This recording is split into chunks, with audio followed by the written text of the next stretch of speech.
Bonjour à tous, bienvenue sur le circuit Paul Ricard du Castellet pour cette 4e manche de la Lamera Cup, mais surtout les 10 ans de la discipline, puisque c'est ici même, un beau week-end de juillet 2012 que tout a commencé. À l'époque, il y avait une douzaine de voitures.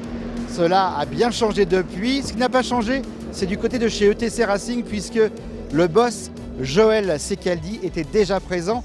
Et d'ailleurs, il a marqué l'histoire de la Lamera d'entrée de jeu. Il vous explique pourquoi. En fait, j'étais venu parce que c'était la première course. J'étais venu pour Wilfried. J'étais venu avec l'équipe pour présenter la voiture. On n'avait pas de pilote. On n'avait pas pu trouver de pilote. On ne savait pas faire en termes clairs. Puis notre voiture, elle était dans le garage. Et puis j'ai demandé à Wilfried est-ce que je peux choisir un pilote et puis lui faire essayer ma voiture. Wilfried avait dit oui, prends qui tu veux. Je connaissais un certain Benjamin Rivière. Il est monté dans la voiture, il a fait la pole avec la 14 à l'époque. C'était super. Mais on n'a pas fait la course. On a fait la pole, mais on n'a pas fait la course. On n'avait pas de pilote. C'était très drôle. Malheureusement, la 421 de chez ETC Racing ne signe pas la pole de cette première course. C'est la 40 Continental Racing. À ses côtés, c'est la 61 Lotto Leclerc by Asphalt. Deuxième ligne, Team Lamera, la 62 et la 421 ETC Racing 1. Troisième ligne, le Team TTM 75, la 75 et la 65 Alma Air Tremblay. Premier programme en quatrième ligne, la 74 AMS Propreté. Et du côté de Gentleman, eh bien, c'est la 71 Team GFC qui a été la plus rapide. C'est donc parti pour cette première course du week-end. Elle dure 4h30. C'est parti, la course est donc officiellement lancée. La 61 qui prend un très bon départ. Et également la Lamera numéro 62 avec Pierre Coinon aux commandes. J'ai pris un bon élan, je me suis fait un peu toucher.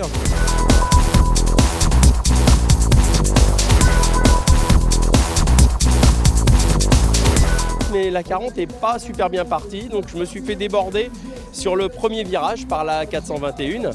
Je me suis retrouvé en bowling droite, un peu pris un sandwich par Pierre qui était passé à gauche et puis Kevin à droite. Ils ont resserré, bon bah voilà, c'était de bonne guerre. Donc j'ai été obligé un peu de freiner et puis tout d'un coup il y a la 75 qui est arrivée aussi.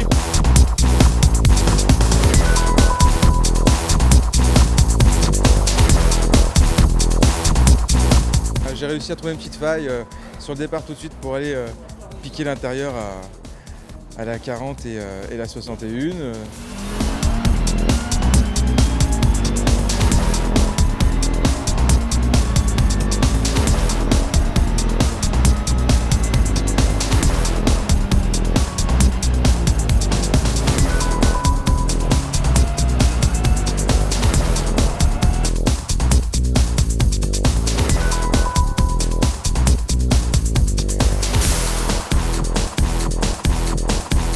Et puis j'ai repris la main très rapidement dans la ligne droite derrière. Après c'était plutôt sage. Après on est parti sur un rythme de course on va dire, mais qui était un peu solide aussi.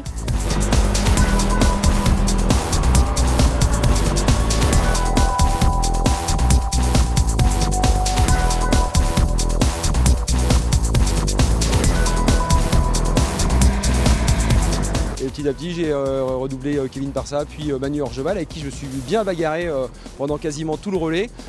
Manu, on est habitué, mais Pierre là en ce moment, il est vraiment surprenant. Donc c'était beau de les voir rouler, et puis j'ai suivi, et puis voilà.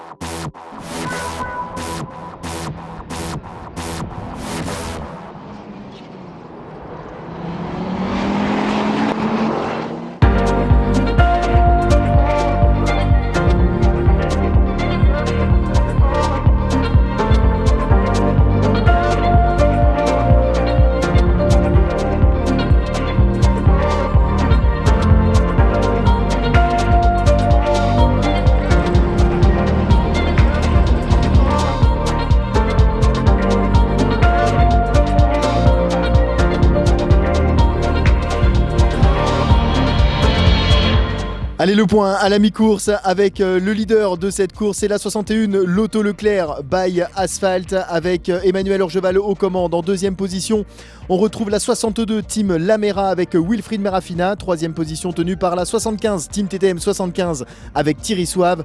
En quatrième position, c'est la 421 ETC Racing 1 avec Kevin Parsa.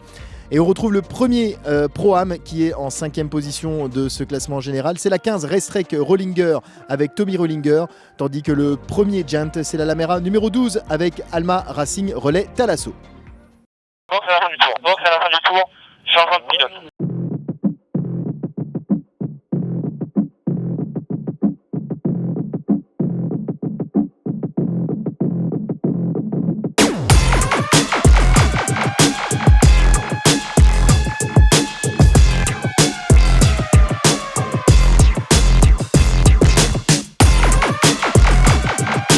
Allez, changement de leader en direct, il reste moins de 1h45 de course, c'est la 62 qui reprend le lead aux dépens de la 61, l'Auto Leclerc by Asphalt, juste après la fermeture de la fenêtre.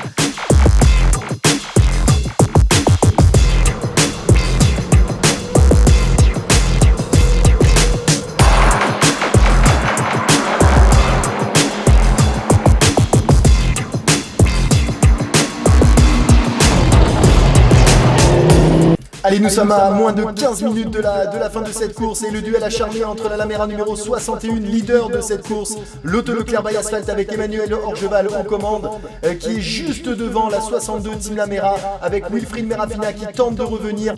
Moins de 3 secondes d'écart entre les deux pilotes, ça va se jouer à pas grand chose, on est à moins de 15 minutes de cette fin de course. Deux tours.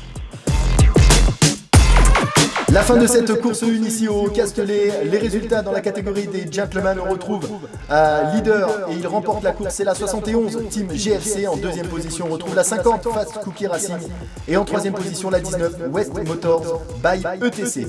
Du côté des Pro-Am, le grand gagnant c'est la 29 CTF Corpo Boost, en deuxième position on retrouve la 70 Buck & Co et enfin en troisième place la 15 Racetrek Rollinger.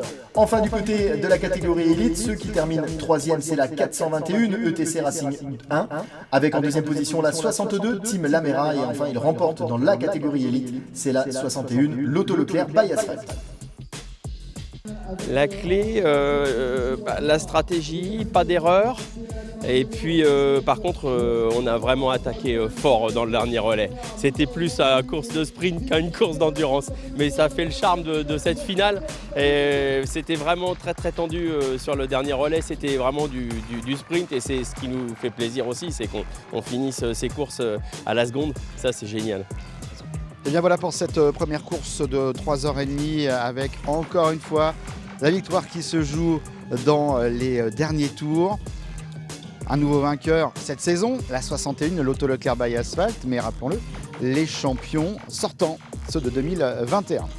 Avant de retrouver le résumé de la course de 7h30 de ce dimanche, eh bien moi je vous propose de voir quelques images de la très grosse fête d'anniversaire qui a été organisée ici même ce samedi soir.